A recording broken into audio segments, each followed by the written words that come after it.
Kajian Kitab.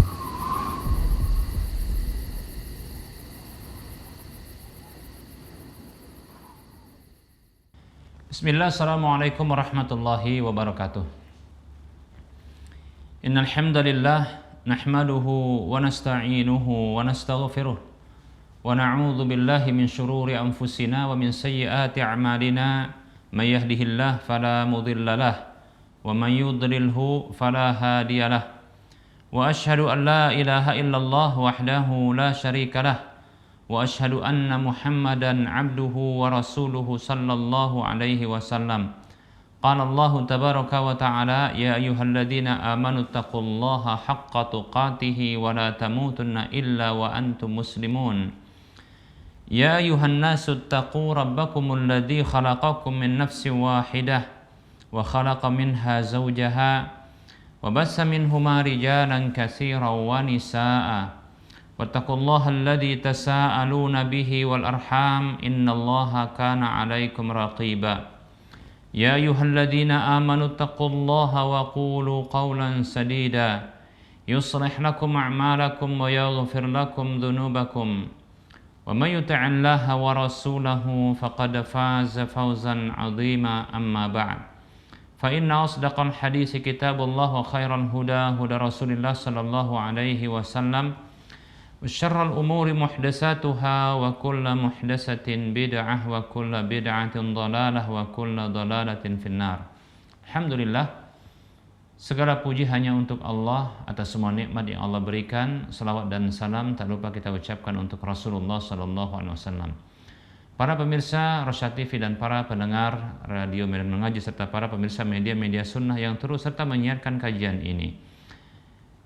Kita lanjutkan bahasan kitab Minhajul Sunnah, Minhajul Muslim di bab yang keempat tentang ibadah, dan kita masuki sekarang pembahasan sholat sunat hari raya.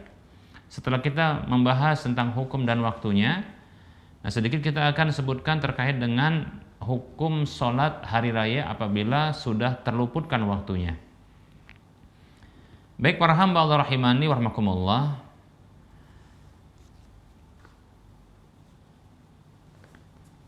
luputnya sholat Id dari waktunya itu ada 3 bentuknya. Yang pertama adalah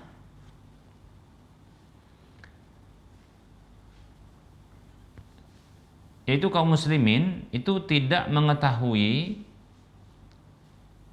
Id tersebut. Id tersebut yaitu hari raya itu tidak diketahui kecuali setelah masuknya waktu zuhur di hari tersebut, tergelincirnya matahari. Bisa jadi karena tidak ada alat yang bisa untuk mendeteksi, atau tidak ada informasi tentang hal tersebut. Apakah dalam kondisi contohnya dalam perjalanan contohnya atau katakanlah tersesat di hutan begitu dan hilang komunikasi kemudian diketahui setelah zuhur diketahui setelah zuhur, karena sudah kita sebutkan pada pertemuan yang lalu bahwasanya waktu sholat Id itu adalah dimulai dari matahari itu meninggi matahari meninggi setinggi tombak atau seujung tombak dan berakhir dengan masuknya waktu zuhur, tergelincirnya matahari. Nah, lalu bagaimana apabila ternyata diketahui hari raya itu hari raya setelah zuhur, tergelincirnya matahari. Banyak faktor kita katakan untuk hal seperti ini. Nah, maka ini udzur, ini udzur yang membolehkan untuk ditunda sampai di hari berikutnya. Berarti nanti melakukan sholat Id-nya itu di hari berikutnya. Berarti di tanggal, kalau dia Idul Fitri maka di tanggal 2 Syawal, demikian. Kalau dia Idul Adha, maka di tanggal 11 Dzulhijjah, demikian. Nah, ini pendapat ulama mazhab Hanafi, Syafi'i dan Hambali. Ya. Jadi sudah berakhir waktunya, diketahui hari raya itu setelah zuhur. Udah berakhir waktunya. Maka ya menurut pendapat yang pertama ini atau bentuk yang pertama ini, ya ini adalah ditunda di hari berikutnya pelaksanaan sholat Idnya. Demikian ya. Ini berdasarkan hadis Abu Umair ibnu Anas dari paman beliau yang merupakan sahabat Nabi sallallahu alaihi wasallam, ya, yashhaduna annahum ra'au al-hilala bil amsi, bahwasanya mereka bersaksi bahwa mereka melihat hilal kemarin. Fa amarahum an yuftiru, lalu ya Nabi SAW memerintahkan mereka untuk berbuka, yaitu untuk tidak makan. Berarti ini Idul Fitri. Wa idza asbahu an yaghdu ila musallahum. Tatkala esok harinya sudah masuk waktu pagi, maka mereka bergerak ya menuju tempat sholat mereka. Jadi sholatnya di hari yang kedua. Ini berdasarkan hadis yang dikeluarkan oleh Imam Abu Daud, Nasai dan Ibnu Majah. Ya, dengan derajat sahih ya. Nah, ini pendapat jumhur ulama, yaitu dari ulama mazhab Hanafi, ya, Syafi'i dan Hambali. Ini jumhur ulama. Kemudian bentuk yang kedua adalah menunda sholat Id seluruhnya, ya, menunda sholat Id dari waktunya tanpa ada uzur, ya, tanpa ada uzur. Kalau ditunda, terluputkan waktunya ini karena memang ditunda tanpa ada uzur.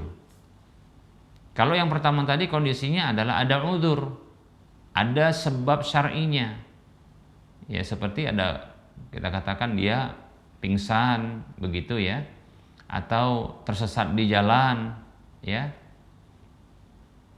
atau kehilangan komunikasi, ya, sehingga tidak bisa sholat Id, kecuali ya diketahui hal itu setelah zuhur, maka ditunda sampai besok dikerjakan.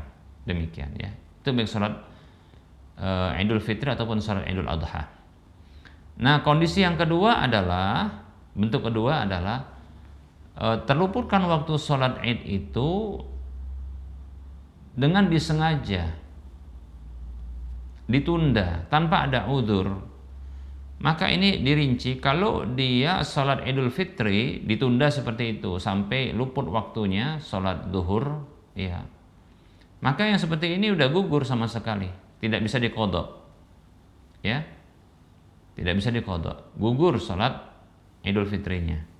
Adapun kalau sholat Idul Adha itu boleh ditunda sampai hari yang ketiga dari hari raya Idul Adha, berarti sampai tanggal 13.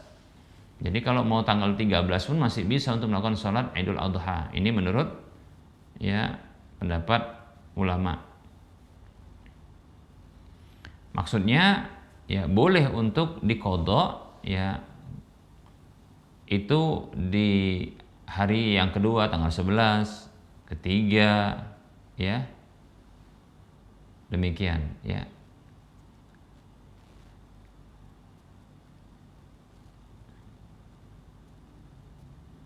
Adapun di tanggal 13-nya, maka itu dimulai dari matahari meninggi, ya, mulai meninggi sampai awal dari tergelincir matahari. Baik itu karena ada uzur maupun tidak ada uzur. Ya.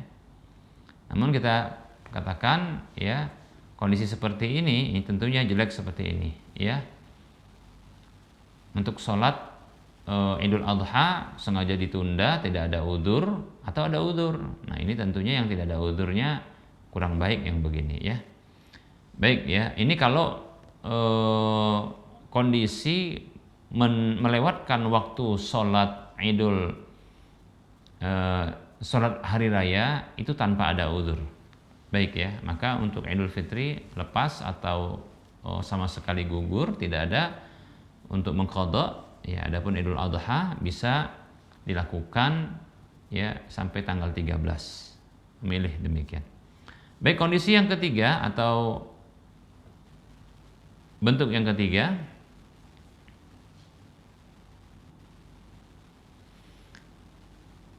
dikerjakan sholat idnya di waktunya ya, di hari pertama, di hari awal itu. Contohnya kalau dia Idul Fitri maka di tanggal 1 Syawal dikerjakan. Kalau dia Idul Adha maka di tanggal 10-nya. Hanya saja ada sebahagian dari kaum muslimin yang mereka terluputkan sholat tersebut. Ya terluputkan. Kalau tadi kasusnya itu kaum muslimin seluruhnya lah ya.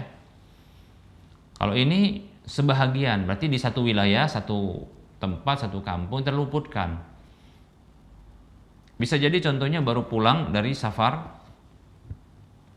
ya, atau baru sembuh dari sakit,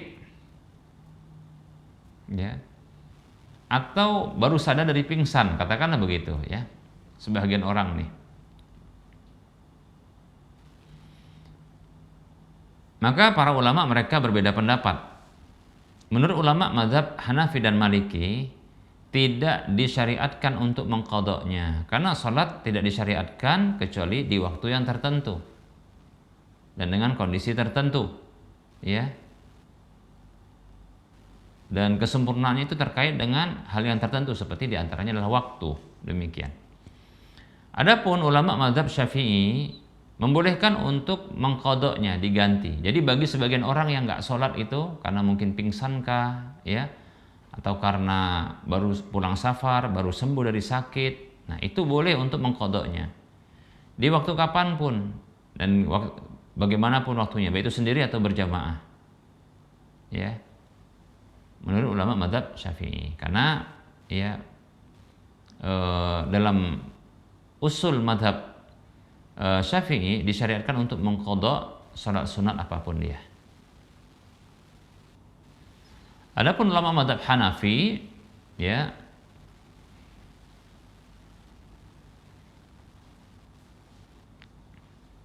berpendapat tidak ada qadha'nya, akan tetapi ya memilih, dikasih pilihan. Kalau mau sholat 4 rakaat, baik itu dengan 1 salam atau dengan 2 kali salam. Ya, ini menurut mazhab Hanafi, Hambali. Mazhab Hambali seperti ini ya. Ya qadha'nya tidak ada qadha' bagi orang yang telat tadi ya, walaupun ada uzur telat maka nggak ada qadha', tapi kasih pilihan salat 4 rakaat.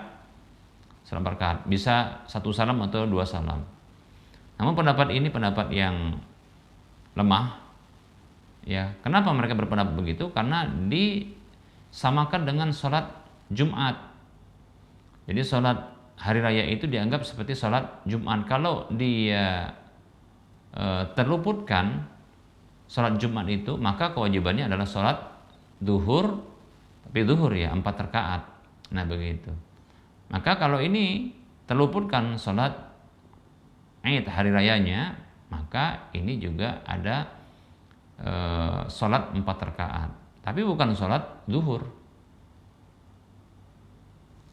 ya, karena sholat zuhur kan sendiri, demikian.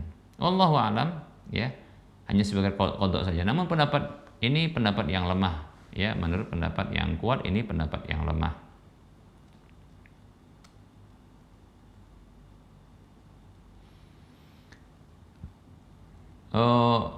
Maka dari 3 bentuk rincian ini, kondisi ini, maka tentunya kalau ada orang-orang yang terluputkan, baik itu mungkin orang-orang yang ada di wilayah itu seluruhnya atau mungkin sebagian mereka karena ada uzur, maka boleh ya untuk melakukannya di hari berikutnya, boleh insyaallah ta'ala. Namun kalau tidak ada uzurnya, sengaja dilewatkan, maka nggak ada qadha'nya, demikian, karena sudah berlalu waktunya. Baik para hamba Allah rahimani wa rahimakumullah. Nah, seperti itu ya. Dari 3 rincian kondisi terluputkannya salat Id tersebut. Nah, sekarang kita akan bahas tentang tempat lokasi salat, tempat lokasi salat Id ini di mana? Ya di mana ya yang dianjurkan? Baik ya, berdasarkan hadis Abu Sa'id Al-Khudri radhiyallahu an, beliau mengatakan, "Kana Rasulullah sallallahu alaihi wasallam yakhruju yaumal fitri wal adha ila al-musalla fa awwalu shay'in yabda'u bihi as-salatu." Dahulu Rasulullah sallallahu alaihi wasallam itu keluar di hari raya Idul Fitri dan Idul Adha menuju musalla, tempat salat khusus. Ya. Dan awal sekali yang beliau kerjakan adalah salat. Jadi salat dulu nanti baru khutbah, demikian. Hadis ini hadis yang dikeluarkan oleh Imam Bukhari, Imam Muslim dan Imam An-Nasa'i.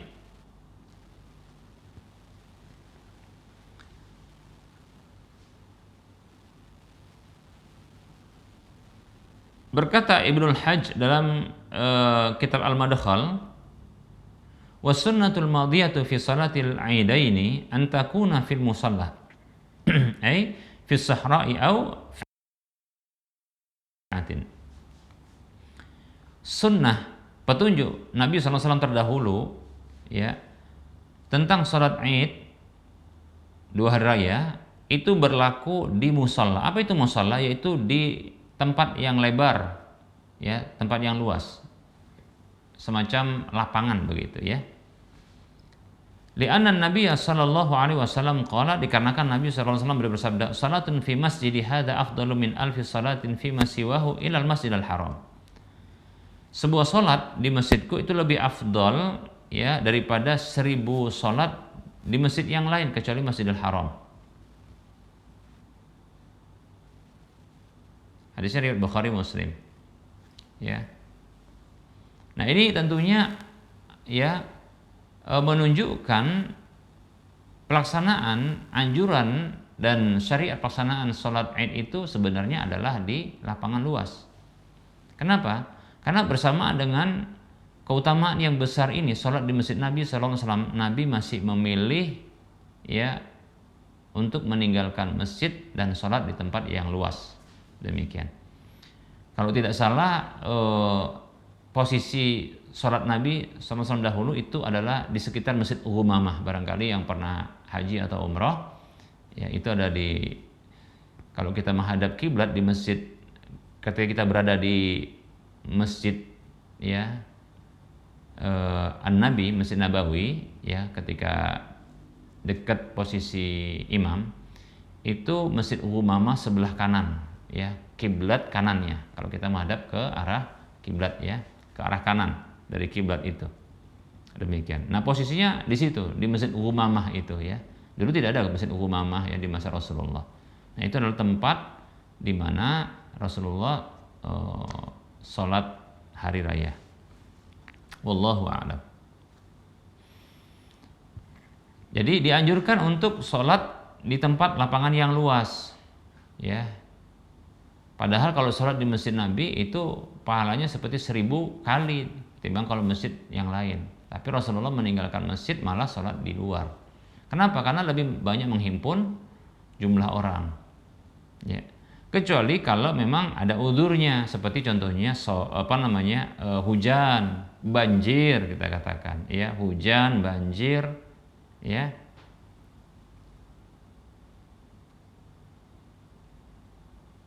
Maka ketika itu tidak mengapa untuk sholat di masjid, ya, berarti sholat di masjid, demikian. Sebenarnya tujuan dari sholat Id ini, ya, adalah diantaranya untuk dikumpulkan manusia itu di satu tempat, ya, sehingga nanti mereka bisa menyaksikan kebahagiaan, ya, kebaikan, ya. Demikian ya.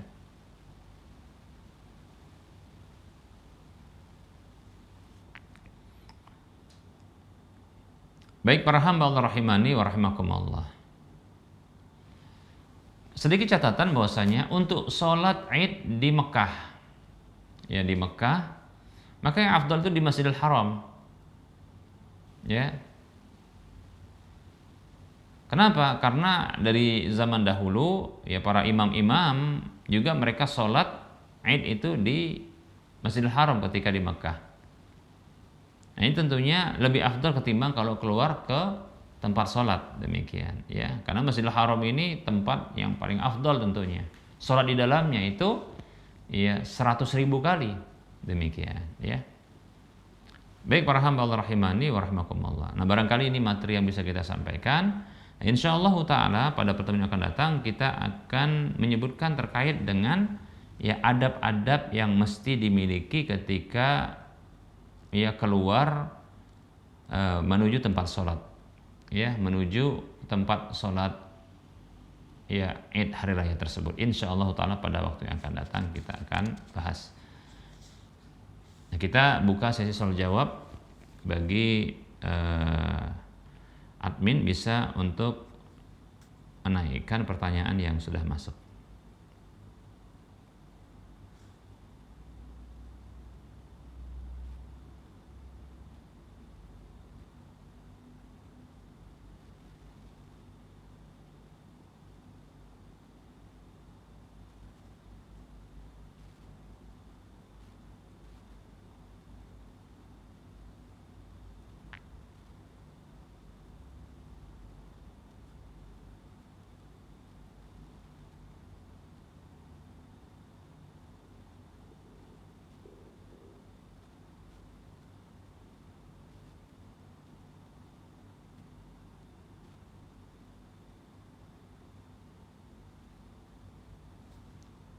Baik, ada pertanyaan?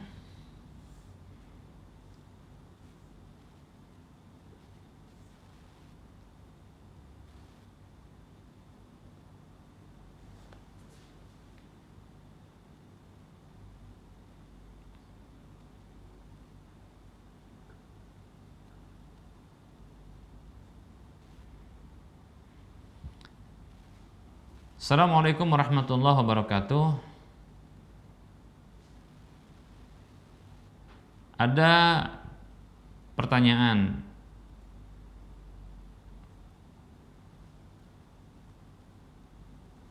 Pertanyaan teman ya asal Makassar. Beliau seorang pegawai satu perusahaan, sebuah perusahaan yang dimana beliau bagian IT, support atau keperawatan atau perawatan sistem aplikasi yang berjalan di bagian perusahaan tersebut. Suatu saat ada proyek sistem yang harus dibuat dan teman saya ini tidak sanggup karena takut tidak selesai, dan teman saya ini sarankan untuk pakai pihak ketiga sebagai pemegang proyeknya. Dan pihak ketiga itu adalah temannya. Nilai proyeknya adalah 15 juta. Dan si teman saya ini dengan nada bercanda, beliau seperti minta fee ke teman yang menghandle proyek tersebut. Dan setelah proyek selesai dan pelunasan pembayaran, teman saya ini diberikan fee 50% dari nilainya, yaitu sekitar 75 juta. Ya. Dan dari 75 juta ini teman saya terima untuk pribadi serta membeli durasi perpanjangan server untuk proyek yang selesai itu.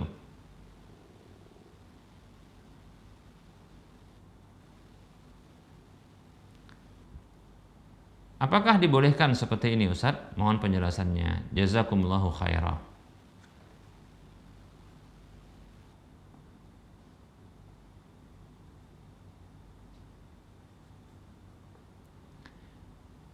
Bismillah, waalaikumsalam warahmatullahi wabarakatuh. Semoga Allah subhanahu wa ta'ala memberikan rezeki yang halal lagi baik kepada kita. Baik, sebelum kita menjawab pertanyaan ini, kita doakan dulu wafiq barakallah. Nah, untuk project ya yang ditawarkan oleh pihak perusahaan, kalau dilihat dari pertanyaan ini, sepertinya ini adalah project yang mandiri ya, bukan merupakan tugas asal dari sang teman yang bertanya, ya.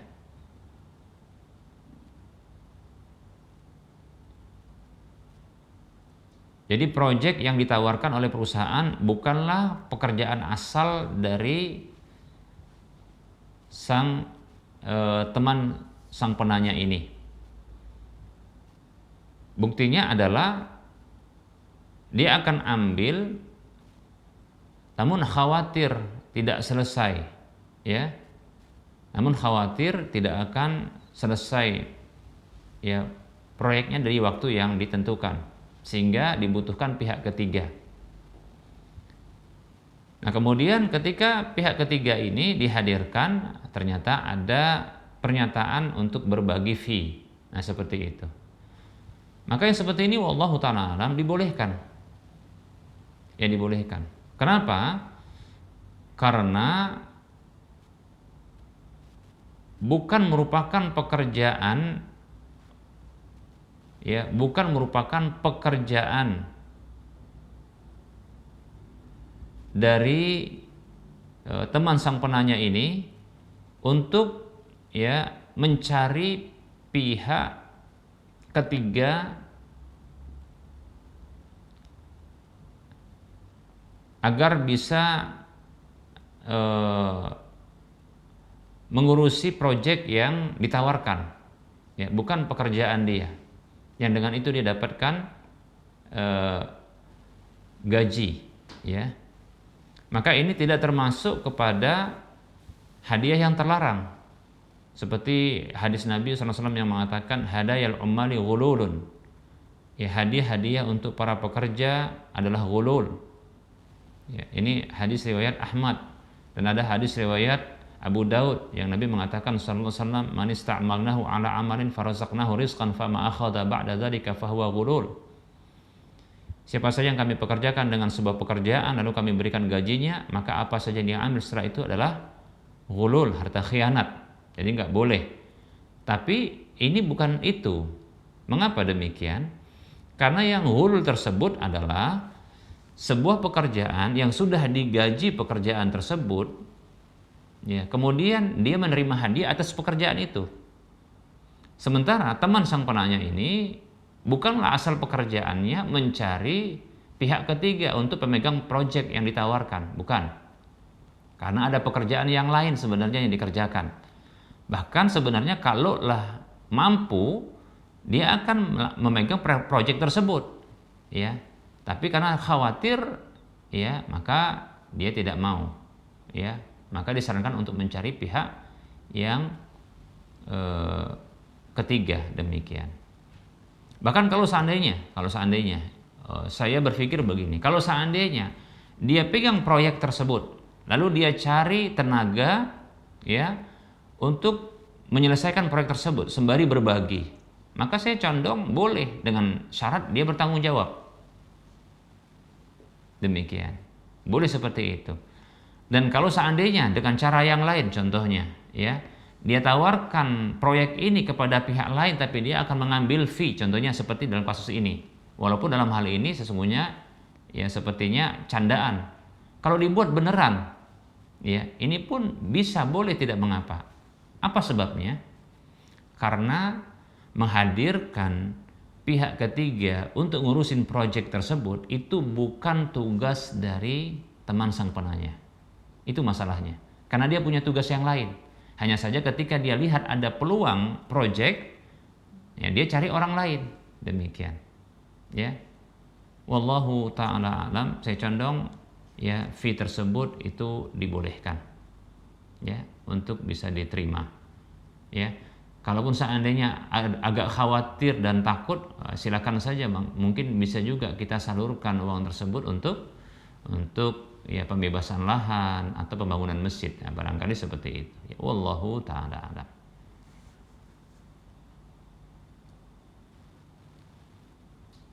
Wa antum fajazakumullahu khairah.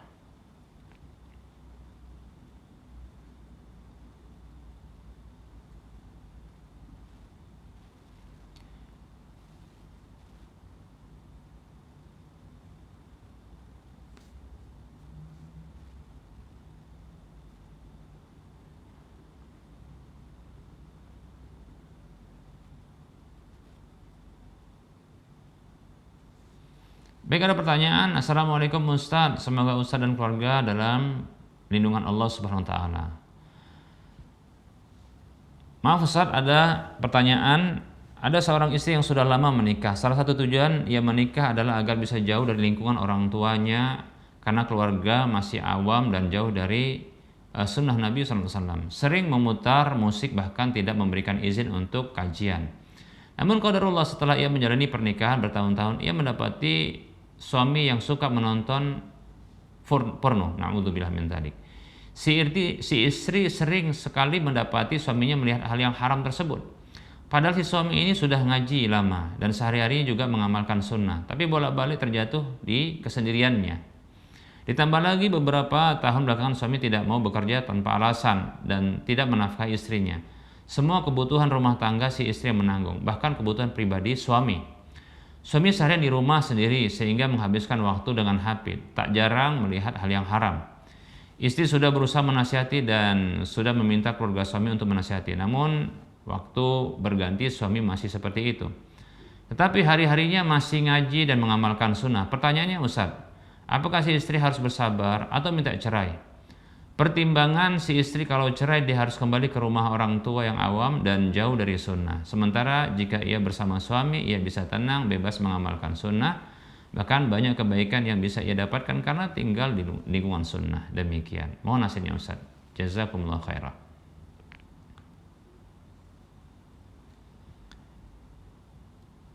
Bismillah, waalaikumsalam warahmatullahi wabarakatuh. Semoga Allah Subhanahu wa taala memberikan pasangan hidup yang memiliki kesalehan ya kepada kita, amin ya rabbal alamin. Ya, semoga Allah Subhanahu wa taala kembali ya memberikan hidayah dan taufik kepada sang suami ya untuk ya berada di atas ketaatan kepada Allah dan Rasulnya. Tentunya yang pertama adalah bersabar. Ya, bersabar ya, di antara bersabar itulah bersabar di atas musibah yang menimpa. Ini musibah, kita katakan musibah ya. Dan terus nasihati dan diingatkan sang suami tersebut tentang su'ul khatimah, mati dalam kondisi buruk ya, apabila dia melakukan dosa-dosa dengan kesendiriannya. Dan sampaikan juga terkait dengan ya amal-amal besar itu bisa pupus, bisa hilang karena ya dosa yang dilakukan secara sembunyi-sembunyi. Nah, seperti itu. Sampaikan begitu kepada sang suami. Demikian, ya. Dan ingatkan juga tentang kewajiban mencari nafkah. Karena kewajiban mencari nafkah itu ada di pundak suami. Sampaikan hadis Nabi SAW yang bersabda, kafa bil mar'i isman an yudayya man yaqut. Cukuplah seseorang itu dia berdosa, dia menyia-nyiakan ya orang yang dia nafkahi.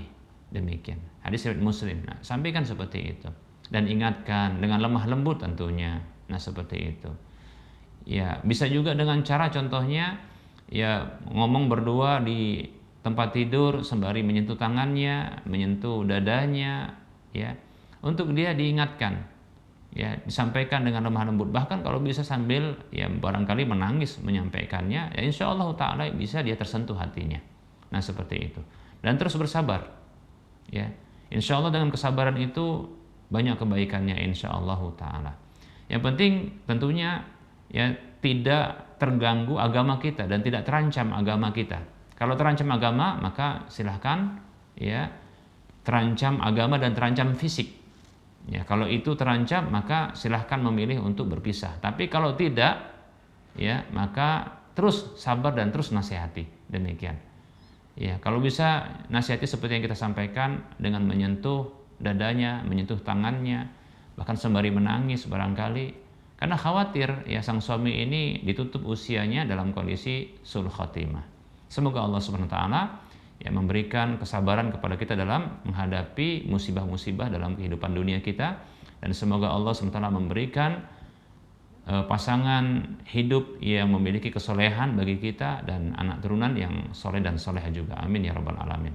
Dan semoga Allah memberikan kepada kita ya rumah tangga yang sakinah, mawaddah dan warahmah. Amin ya rabbal alamin. Ini saja, wallahu taala alam.